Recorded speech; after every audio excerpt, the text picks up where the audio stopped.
Hello students, good morning. Welcome to our YouTube channel top Dev education hub.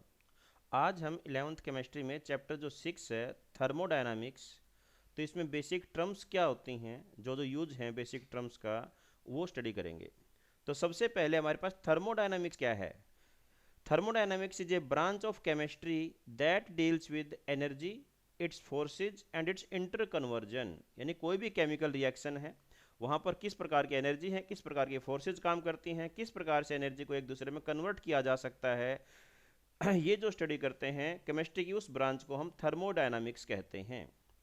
According to law of conservation of energy, law of conservation of energy के अनुसार the total energy changes in the universe is constant, कि universe के अंदर जो total energy है वो constant है। However it can be converted from one form to another, इसको हम एक रूप से दूसरे रूप में कन्वर्ट कर सकते हैं।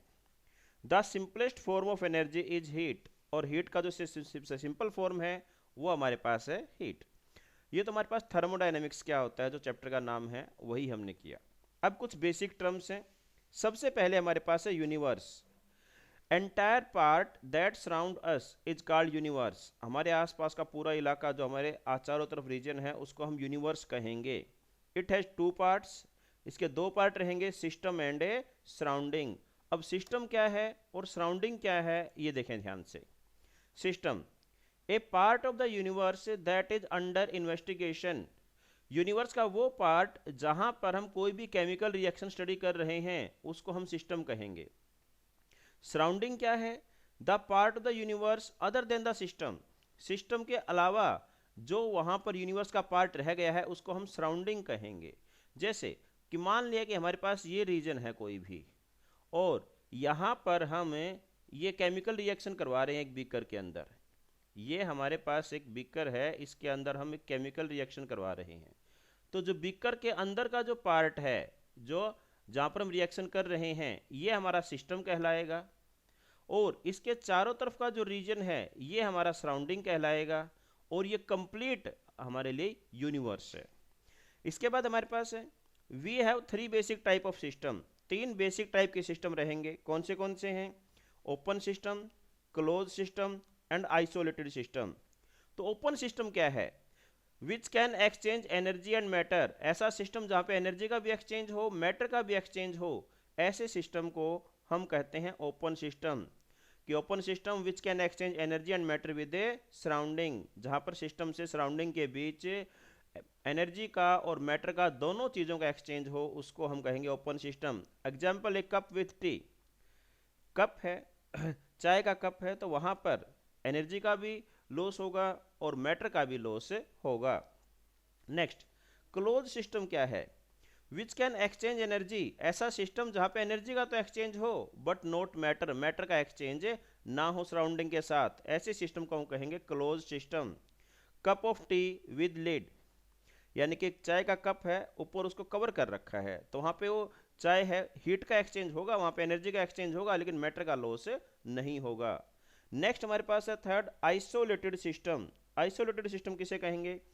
ऐसा system which can neither exchange energy nor matter with the surrounding. ऐसा सिस्टम जहाँ पे सराउंडिंग के साथ न तो एनर्जी का लॉस हो न मैटर का लॉस हो, ऐसे सिस्टम को हम कहेंगे आइसोलेटेड सिस्टम। एग्जाम्पल, टी इन ए थर्मस फ्लास्क। थर्मस फ्लास्क के अंदर चाय रखते हैं, तो वहाँ पर एनर्जी का भी एक्सचेंज नहीं होता और मैटर का भी एक्सचेंज नहीं होता।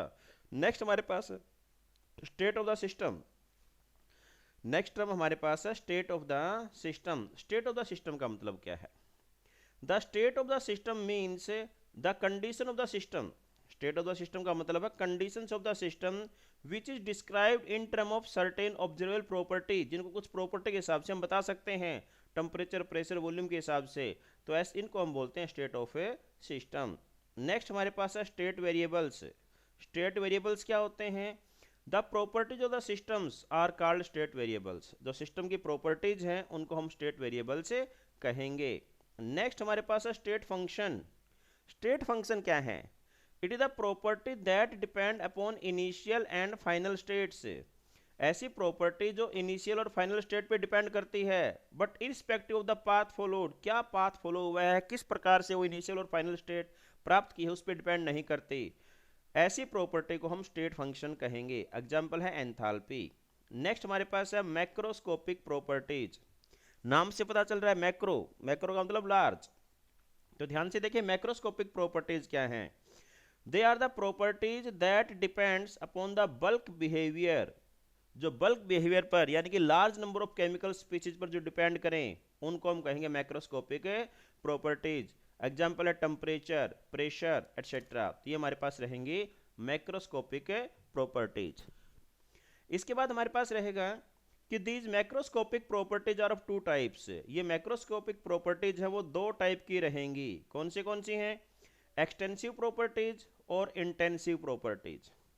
एक्सटेंसिव प्रॉपर्टी और इंटेंसिव प्रॉपर्टी क्या होती हैं ये देखें ध्यान से। अब extensive properties they are the those that depend upon the quantity of matter. वो प्रॉपर्टी जो क्वांटिटी ऑफ मैटर पे डिपेंड करें, अच्छे से अंडरलाइन करें इसको, कि these are the those depend upon the quantity of matter content in the system. System के अंदर क्वांटिटी कितनी है मैटर की उस पर डिपेंड करें, ऐसे प्रॉपर्टी को एक्सटेंसिव प्रॉपर्टी बोलते हैं। Not on the nature of substance, substance की नेचर क्या है उस पर डिपेंड ना करें। एग्जाम्पल है internal energy, enthalpy etcetera. Next हमारे पास है इंटेंसिव प्रॉपर्टीज कि these are the property that do not depend upon the quantity of matter, जो क्वांटिटी ऑफ मैटर पे डिपेंड नहीं करती but depend upon the nature of substance, substance की nature पे डिपेंड करती हैं, उनको हम इंटेंसिव प्रॉपर्टी कहते हैं। एग्जाम्पल्स हमारे पास रहेंगे pH of solution, density, viscosity, ये कुछ एग्जाम्पल है हमारे पास इंटेंसिव और एक्सटेंसिव प्रॉपर्टीज के। अब यहां पर please note that the ratio of the two extensive property is always intensive. दो एक्सटेंसिव प्रॉपर्टी का जो रेशियो है वो इंटेंसिव रहेगा। नेक्स्ट पे आ जाए।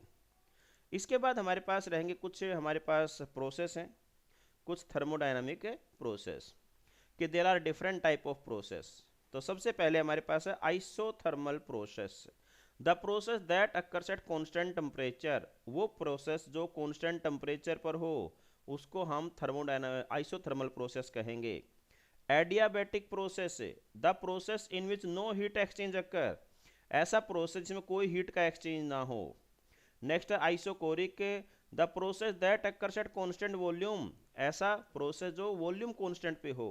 आइसोबारिक, जहाँ पे प्रेशर कांस्टेंट हो, the process that occur at constant pressure.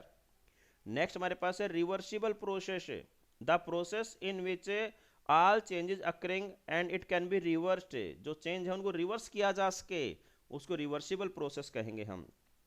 Next हमारे पास है इरिवर्सिबल प्रोसेस। इरिवर्सिबल प्रोसेस क्या रहेगा? The process that occurs only in given direction under given set of condition, जो गिवन डायरेक्शन में हो, फॉरवर्ड या बैकवर्ड यानी कि रिवर्स ना हो सके, उसको हम इरिवर्सिबल प्रोसेस कहेंगे। तो ये कुछ थर्मोडायनामिक्स के लिए कुछ बेसिक टर्म्स हैं जो चैप्टर में बार बार यूज होंगी, इनको अच्छे से रिवाइज करना है। और जो बच्चे हमारे चैनल पर नए हैं, चैनल को लाइक, सब्सक्राइब, शेयर जरूर करें और वीडियो का कमेंट भी करें। अपना नोटिफिकेशन ऑन कर लें ताकि नई वीडियो का आपको तुरंत पता चल सके। Thank you.